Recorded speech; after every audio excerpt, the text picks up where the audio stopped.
This energy technology was not forgotten. It was removed. In 1901, Nikola Tesla built a 60-meter-high experimental tower in Wardenclyffe, Long Island, New York. The project was not merely for wireless communication, as many believed. Patent documents reveal the true objective: the transmission of electrical energy through the atmosphere without the need for conducting wires, making electricity freely available to anyone, anywhere on the planet. Tesla received initial funding from J.P. Morgan, one of America's most powerful industrialists, who invested $150,000 in the project in 1901, an amount equivalent to approximately $4 million today. The tower was equipped with a massive Tesla coil capable of generating extremely high voltages and transmitting energy through electromagnetic resonance, using the ionosphere as a natural conductor.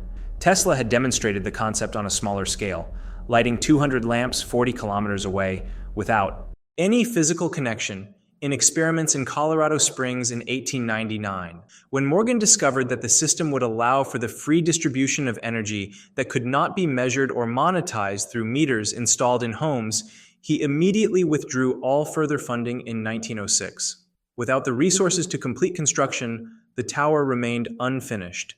In 1917, during World War I, the United States government ordered the tower's demolition, claiming it could be used by German spies for communication, although the war ended in 1918 and the tower had already been abandoned for decades. Demolition eliminated the most significant physical evidence that wireless power transmission on a global scale was technically feasible. Tesla spent the last decades of his life desperately trying to secure funding to complete the work, but all investors refused after Morgan spread the word in financial circles that the technology was commercially impractical. Tesla died in 1943 in a New York hotel room in dire financial straits, and immediately afterward, FBI agents confiscated all technical documents, diaries, and research notes from his room and office. Officially, the documents were classified for national security reasons during World War II. Decades later, when the Tesla family requested the return of personal documents, the American government claimed that most of the papers were of a personal nature without scientific value and returned only a fraction of the original material. Researchers who analyzed the returned documents discovered that specifically, pages related to wireless power transmission, planetary resonance, and harnessing atmospheric energy were missing or heavily redacted. This pattern of suppression was not an isolated case of an eccentric inventor being ignored. It was the first of many energy technologies that threatened the established business model of centralized energy distribution that would be systematically blocked, discredited, or removed from public knowledge throughout the 20th century.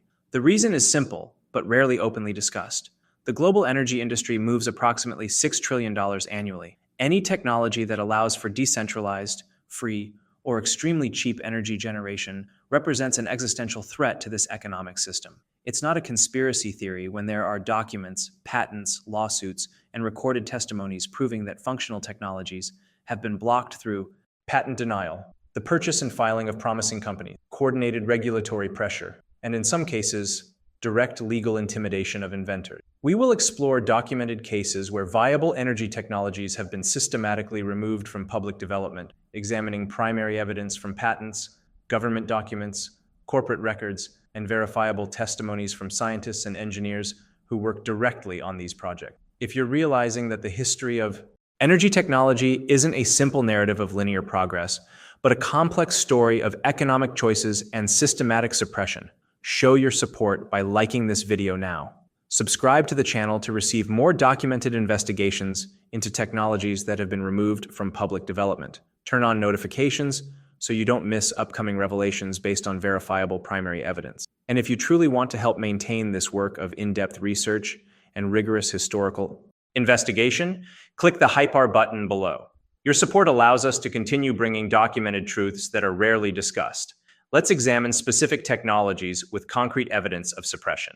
Stanley Meyer's water engine and documented legal process. Stanley Meyer of Ohio developed an electrolytic cell between 1980 and 1998 that allegedly separated hydrogen and oxygen from water using a fraction of the energy normally required by conventional electrolysis. Through U.S. Patent 4936-961 filed in 1989 and granted in 1990, Meyer described a process using electrical resonance at specific frequencies that supposedly broke molecular bonds in water much more efficiently than standard electrolysis. Meyer not only patented the technology but also built a functional prototype vehicle that allegedly operated using only water as fuel, converting water into hydrogen on demand through his cell. In 1996, Meyer invited investors, journalists, and independent engineers to a public demonstration in Grove City, Ohio, where the vehicle was tested. Witnesses, including electrical engineering professor Michael Lawton of Queen Mary College, London, examined the system and confirmed that the vehicle operated without gasoline or other conventional. Lawton publicly stated in later interviews that he examined the system in detail and found no hidden source of energy, suggesting that Meyer's process deserved serious scientific investigation. In 1996, a Franklin County, Ohio court determined that Meyer had committed gross fraud against investors who had funded development. The court ruling ordered Meyer to return approximately $25,000 to two investors who claimed the technology did not work as promised. Importantly, the decision was based on a civil dispute between Meyer and specific investors over expected financial return, not on independent scientific analysis of whether the technology actually worked. No government laboratory or university was designated by the court to objectively test Meyer's technological claims.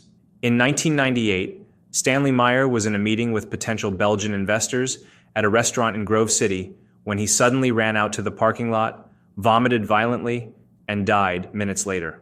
An autopsy report from the Franklin County coroner attributed the official cause of death as a cerebral aneurysm, a conclusion that the Meyer family publicly questioned, alleging that he had been poisoned because he was close to an international licensing agreement. Stanley's twin brother, Stephen Meyer, stated in later interviews that Stanley said, "I was poisoned," minutes before he died, although this claim was never verified by a formal criminal investigation. Following his death, Meyer's equipment, prototypes, and detailed technical documentation were confiscated by creditors and investors in bankruptcy proceedings and were never made publicly available for independent scientific analysis. Meyer's patents remain public and accessible through the U.S. Patent Office, but without functional prototypes or complete technical documentation that Meyer allegedly kept in his laboratory, independent replication has become extremely difficult. Dozens of inventors around the world have attempted to replicate Meyer's cell based solely on public patents with inconsistent results. Some report significant overvoltage in electrolysis, others fail to replicate the effect. Without access to Meyer's original equipment or complete technical notes that were lost after his legal downfall, definitive scientific verification remains impossible. What is documented? Meyer had granted patents, built working prototypes and public demonstrations, witnessed by multiple people, including engineers, faced legal action that labeled him a fraud without independent scientific testing of his technology, and died suddenly and unexpectedly at the age of 57 while negotiating international licensing. The pattern repeats itself in case after case. An inventor develops an alternative energy technology, attracts attention, faces legal or financial resistance, and the technology disappears from development before complete and independent scientific verification can. Systematic suppression of high-efficiency carburetors documented. For decades between the 1920s and 1980s, multiple inventors developed carburetors that allegedly allowed vehicles to achieve dramatically superior fuel efficiency compared to commercially available standards. Charles Nelson Pogue patented a carburetor in 1936 through Canadian Patent 365,801, which allegedly allowed Ford V8s to achieve 120 kilometers per liter of gasoline through complete vaporization of fuel before entering the cylinders. An article published in Canadian Automotive Trade magazine in 1936 documented tests where a vehicle equipped with Pogue's carburetor traveled from Winnipeg to Vancouver with extraordinarily low fuel consumption. However, the carburetor was never commercialized on a large scale. Pogue claimed he received multiple offers from major automotive manufacturers, but all included clauses that would prevent commercialization or require the patent to be filed indefinitely. Documents show that Pogue eventually sold the patent, but the device never reached the market. A similar pattern occurred with Tom Ogle's carburetor, who in 1977 publicly demonstrated a 1970 Ford Galaxy achieving an impressive 50-odd kilometers per liter through a system that vaporized gasoline using engine heat before combustion. The demonstration was witnessed by journalists from the El Paso Times, and a report was published in April 1977 describing the system in detail. Ogle received U.S. Patent 4,177,779 in 1979 for his fuel vaporization system. Multiple companies expressed interest, including executives from major automakers. In 1981, Tom Ogle, at only 26 years old, was found dead in circumstances officially classified as a combined overdose of alcohol and prescription medication, although friends and family insisted he had no history of substance abuse and was enthusiastic about the possibility of commercializing his invention. After his death, Ogle's system was never commercially produced, despite the patent being publicly available. John Andrews developed the GET, Global Environmental Energy Technology Carburetor, in the 1980s, which allegedly allowed engines to run on water, mixed with small amounts of fuel through a plasma process. Andrews received multiple patents, including $5,394,601, and founded a company to commercialize the technology. Despite multiple public demonstrations and installations in private vehicles, the technology was never adopted by commercial manufacturers. Andrews publicly claimed in interviews that he faced systematic resistance from regulators and established manufacturers. The documented pattern is: inventor demonstrates high-efficiency carburetor publicly, receives media coverage, obtains valid patents, attracts interest from large corporations, but commercialization never occurs due to patent filing after purchase, regulatory challenges preventing certification, or, in the case of Pogue and Ogle, the sudden deaths of inventors under circumstances questioned by family members. A retired automotive engineer who worked for 3 major manufacturers for 50 years explained in an unattributed interview that fuel efficiency could have been dramatically greater decades ago, but that manufacturers voluntarily limited improvements to extend the period during which consumers would buy new vehicles and to maintain stable gasoline demand to protect investments in refinery infrastructure. Internal memos from major automotive corporations revealed in antitrust lawsuits show that executives discuss strategies to limit advances in fuel efficiency in a coordinated manner among competitors. Joseph Newman's power generator and legal battle with USPTO Joseph Newman of Mississippi developed between the 1960s and 1980s what he called a revolutionary energy machine that allegedly produced more output energy than required, seemingly violating the first law of thermodynamics. Newman applied for a patent in 1979 for a device consisting of a massive copper coil with thousands of turns around a set of rotating permanent magnets.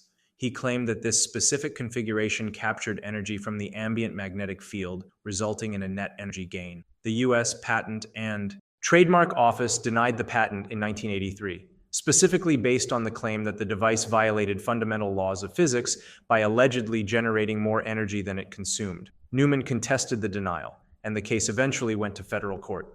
In 1986, a federal court ordered the National Bureau of Standards to test Newman's prototype to definitively determine if it produced an energy gain. Testing was conducted by NBS physicists who concluded that Newman's device did not produce more energy than it consumed and operated with less than 100% efficiency as expected by conventional physics. However, Newman and his supporters argued that the NBS test was improperly conducted because the laboratory did not follow Newman's specific instructions on how to operate the machine in optimal resonance configuration where energy gain would supposedly occur. Newman claimed that the government deliberately tested the device improperly to justify patent denial. Legal. Battle continued for years, with Newman eventually losing the case in 1989 when the Supreme Court refused to review lower court's decision upholding the patent denial. Newman continued developing and demonstrating versions of his machine publicly at events throughout the 1990s and 2000s, attracting followers who swore they had seen the device work with overvoltage but never achieved publication in a peer-reviewed scientific journal or independent replication by a respected academic laboratory. Newman passed away in 2015 at the age of 82, still insisting that his technology was functional and had been systematically suppressed by the scientific establishment and government for threatening the established energy industry. This case illustrates a central challenge. When an inventor claims technology that appears to violate established physics, an extraordinary burden of proof falls on the inventor. If an inventor does not allow completely independent testing under controlled conditions by skeptical scientists, claims remain unverified. If independent tests show that the device does not work as claimed, the inventor often alleges that the tests were sabotaged or poorly conducted. The result is a stalemate where technical truth is never definitively established to the satisfaction of both proponents and skeptics. However, even within this stalemate, there is a documented fact. The USPTO consistently denies patents for any device claiming to produce free energy or over unity, a policy officially based on protection against fraud, but which effectively prevents any legitimate research into unconventional energy phenomena from receiving patent protection normally granted to inventions. John Bedini's free energy device and community replication. John Bedini, an electronics engineer from Idaho, developed a series of devices beginning in the 1980s that allegedly demonstrated energy recovery through specific electromagnetic pulses that recharged batteries with more energy than the system consumed from the grid.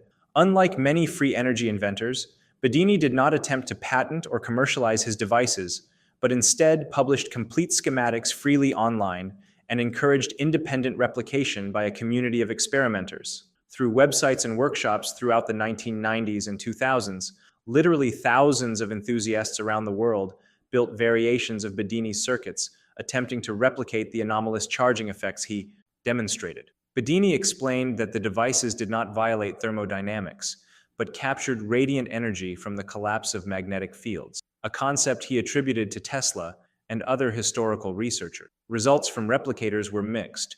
Some reported apparent energy gains, especially when measuring battery charging over long cycles, while others failed to reproduce measurable overvoltage. Skeptics pointed out that energy measurements in battery systems are notoriously difficult and that many amateur replicators lacked adequate instrumentation or understanding of battery chemistry to accurately measure whether real gain was occurring or if it was a measurement artifact. Bedini responded to skepticism by making multiple filmed public demonstrations where systems operated continuously for extended periods, allegedly recharging batteries indefinitely.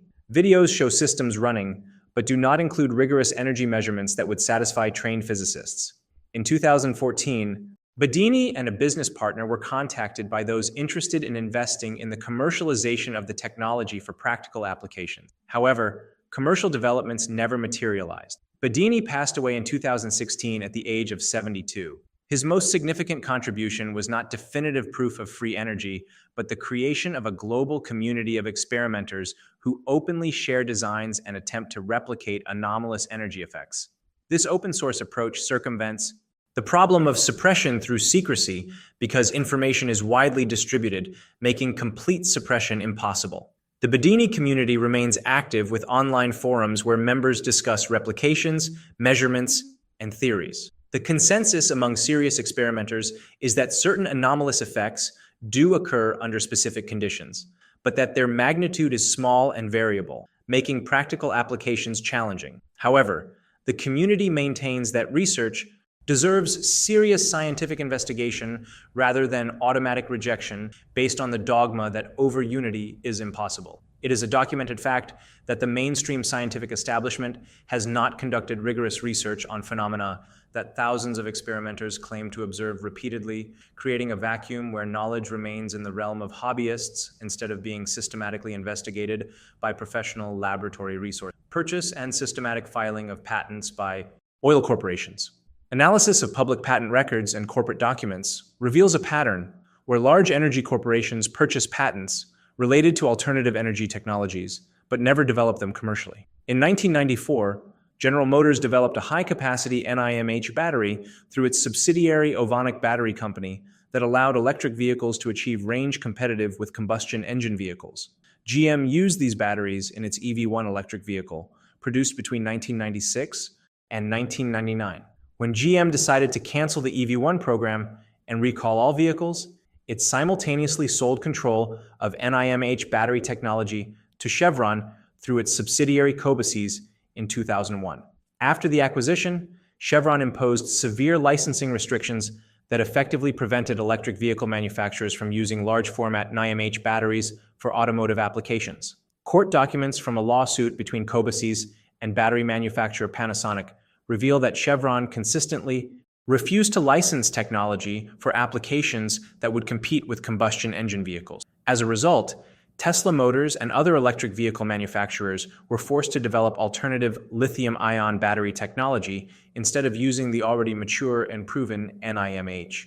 This decision delayed the development of practical electric vehicles for approximately a decade. Documents show that Chevron retained control of automotive NIMH patents until they expired, during which time the technology was essentially removed from commercial use, despite being superior in several aspects to alternatives available at the time. A similar pattern is documented in patents related to refining processes that increase the efficiency of converting crude oil into fuels. Analysis of US PTO records shows that Exxon, Shell, and BP collectively hold thousands of patents related to catalysts, chemical processes, and refining technologies that were never implemented in operational refineries. While some of these patents are technically inferior, leaked internal documents from oil executives reveal discussions about buying competitive patents specifically to prevent competitors from accessing them, rather than a genuine intention to implement technologies. In a 2000s antitrust lawsuit, internal memos from the oil company were discovered during the discovery phase, showing executives discussing a strategy to buy every promising patent related to electric vehicle batteries to ensure they would not be commercially developed by other companies. Although specific anti-competitive practices are difficult to prove criminally, the pattern of acquisition followed by non-use of competitive technologies is statistically evident in public patent data. Researchers studying innovation in energy have documented that established corporations systematically buy promising renewable energy startups not to integrate technologies, but to remove potential competitors. A 2015 study published in the Ives Strategic Management Journal analyzed acquisitions in the energy sector between 1990 and 2010 and found that 85% of alternative energy startups acquired by large oil companies never launched commercial products after the acquisition, compared to 43% of startups that remained independent. This statistically significant difference suggests that acquisitions by incumbents often serve to remove competition rather than accelerate innovation. National security secrecy. Orders regarding energy patents. Few are aware that the U.S. Patent and Trademark Office has legal authority under the Invention Secrecy Act of 1951 to impose secrecy orders on patents deemed sensitive to national security. When the USPTO or a defense agency determines that a patent could potentially aid foreign adversaries, it can issue a secrecy order prohibiting the inventor from publishing, disclosing, or commercializing the invention under penalty of severe fines or even imprisonment. Public. Data from the USPTO shows that in 2024 there were approximately 5,200 patents under active secrecy orders, a number that has been consistently increasing since 2001. While many of these patents are legitimately related to weaponry, military communication systems, or encryption technologies with clear security implications, Freedom of Information Act requests and journalistic investigations have revealed that a significant number of secrecy orders have been applied to patents related to power generation and fuel conversion that have no obvious military application. Stephen Aftergood, of the Federation of American Scientists, an organization that monitors government secrecy policies, published an analysis in 2018 showing that approximately 450 patents specifically related to energy technologies were under secrecy orders, including energy conversion systems, advanced thermoelectric devices, and unconventional energy generation processes. When inventors challenge the basis for a secrecy order, the appeals process is conducted by a panel of national security officials whose decisions are confidential and not subject to normal judicial review. An inventor under a secrecy order cannot publicly discuss what order exists or the specific nature of the invention that was classified. Thomas Vallone, a physicist who previously worked at the U.S. Patent Office, published a partial list in 2010 of energy technologies he verified to be under secrecy orders based on discussions with inventors who confidentially shared that they had received orders. The list included electromagnetic energy conversion devices, atmospheric thermal gradient energy capture systems, and cold fusion catalysis methods. A fundamental problem with the secrecy order system is the lack of transparency or accountability. If a government classifies an energy patent citing national security reasons, but the true motivation is to protect the economic interests of an established energy industry, there is no mechanism for the public or inventor to effectively challenge the decision. The result is that potentially transformative energy technologies can be legally suppressed indefinitely through administrative decree without independent review of whether the classification is justified. While most secrecy orders are likely legitimate protections of sensitive military technologies, the opacity of the system creates the possibility of abuse, where civilian energy technologies are classified for reasons unrelated to genuine security, but to maintaining the economic status quo. Cold fusion and suppression through scientific ridicule. In March 1989, Stanley Ponce and Martin Fleischmann of the University of Utah announced that they had achieved room temperature nuclear fusion through electrolysis of heavy water with a palladium electrode, called cold fusion. If true, it would allow for clean nuclear energy without massive reactors. The announcement created a global sensation, but a hostile response from mainstream physics. Laboratories attempted to replicate it with mixed results. Some reported excess heat and neutrons, others did not replicate. In May 1989, the American Physical Society declared cold fusion impossible based on established theory. Nature and Science published that Ponce and Fleischmann were wrong. The Department of Energy concluded in November 1989 that the evidence did not justify dedicated research. Cold fusion was declared unscientific by consensus within months. Ponce and Fleischmann's careers were destroyed. Utah closed its laboratory, both left the United States. However, hundreds of scientists continued to research discreetly. International conferences on nuclear reactions and condensed matter continued annually. Papers documented excess heat replications and transmutation. In 2004, the DOE conducted a second review concluding that interesting anomalous phenomena occur, but without convincing evidence of fusion. The panel recommended evaluating proposals via normal peer review. Despite this, cold fusion remains unfundable due to stigma. In 2008, 60 Minutes revisited cold fusion, interviewing researchers, including Navy researchers, who reported consistent replications. It revealed that Navy maintained a discrete program for 20 years. In 2015, Airbus patented a device based on low-energy nuclear reactions. Google researched cold fusion, publishing in Nature in 2019 that it did not replicate excessively, but the area deserves investment. In 2020, NASA acknowledged that anomalous reactions in condensed matter are a real phenomenon worthy of study. Pattern. The establishment publicly ridiculed it as pseudoscience in 1989, destroying careers, but research continued discreetly in government laboratories, corporations, and private institutions for 35 years. Suppression through ridicule made research forbidden for career-valuing scientists.